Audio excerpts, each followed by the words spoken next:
عنہا کا، دو جہاں کے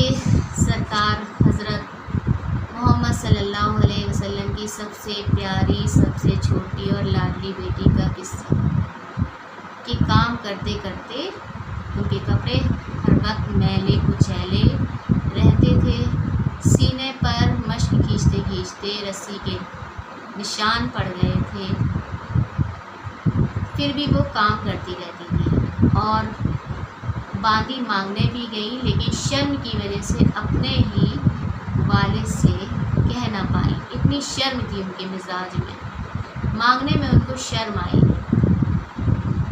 لیکن جب حضرت علی رضی اللہ عنہ نے ان کی اس بات کو اپنے نبی پاک الصلاۃ والسلام کے سامنے ظاہر کیا تو ہمارے نبی پاک نے کیا کہا؟ یہ نہیں کہا کہ بیٹی ہم تمہیں خاتمہ دے دیتے ہیں، یا تم ایسا کرو علی، تم ان کے لیے خادم رکھ لو،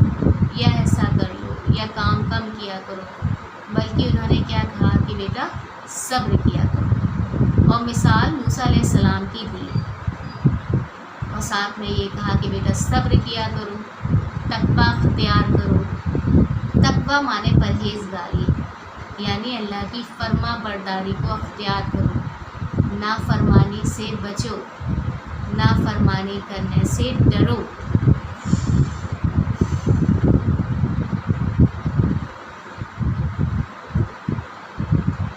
اللہ کے فریضے کو ادا کرو، ہے نا؟ اور جب زیادہ تھکن محسوس ہو تو رات میں 33 مرتبہ سبحان اللہ، 33 مرتبہ الحمدللہ اور 34 مرتبہ اللہ اکبر کہہ کر سو جاؤ۔ تو یہ ہمارے نبی پاک صلی اللہ علیہ وسلم نے اپنی بیٹی کو بتایا، تو یہی ہم اپنی زندگی میں عمل کریں کہ ہمیں تھکان ہو جاتی ہے، ہمارے دن بھر کے کام کاج میں تھکان اتنی زیادہ ہو جاتی ہے کبھی کبھی کہ ہمیں یہ لگتا ہے کہ اب ہم صبح کام کیسے کریں گے، نیند آنا بھی تھکن کی وجہ سے مشکل لگتی ہے، ہاتھوں پیروں میں درد اور جھنجھلاہٹ آتی ہے، تو بالکل بھی پریشان ہونے کی ضرورت نہیں۔ اتنی خدمت ہر عورت کر رہی ہے اپنے گھر والوں کی، اس کے لیے اپنے نبی پاک صلی اللہ علیہ وسلم نے یہ چھوٹی سی تسبیح، جسے تسبیح فاطمہ کہتے ہیں، ہر عورت کے لیے بتا دیں کہ 33 مرتبہ سبحان اللہ، 33 مرتبہ الحمدللہ اور 34 مرتبہ اللہ اکبر پڑھ کر ہمیں سو جانا ہے۔ یہ بے حد فائدہ مند اور بے حد ایزی ہے۔ ویسے بھی آپ لوگوں نے سنا ہوگا کہ خدمت سے خدا ملتا ہے اور عبادت سے جنت، اور عورت کتنی خدمت کرتی ہے، اور ہر خدمت پہ، یہاں تک کہ ہم ایک برتن بھی دھو کے، ایک چمچی بھی دھو کے اس کو اس کی جگہ پر رکھیں گے تو اس کا بھی ہمیں اجر ملے گا، اجر ملے گا، ثواب ملے گا، ہر چیز کا اجر ہے عورت کے لیے۔ خدمت سے خدا ملتا ہے، جب خدا مل گیا تو جنت مشکل نہیں رہی پھر۔ تو ہمیں خدمت کرنی ہے بنا کسی جھنجھلاہٹ کے، بنا پریشان ہوئے، بالکل بھی آسانی سے، بس رات میں یہ تسبیحات پڑھ لیں اور ساتھ میں 5 وقت کی نمازوں میں اس تسبیحات کی پابندی کریں۔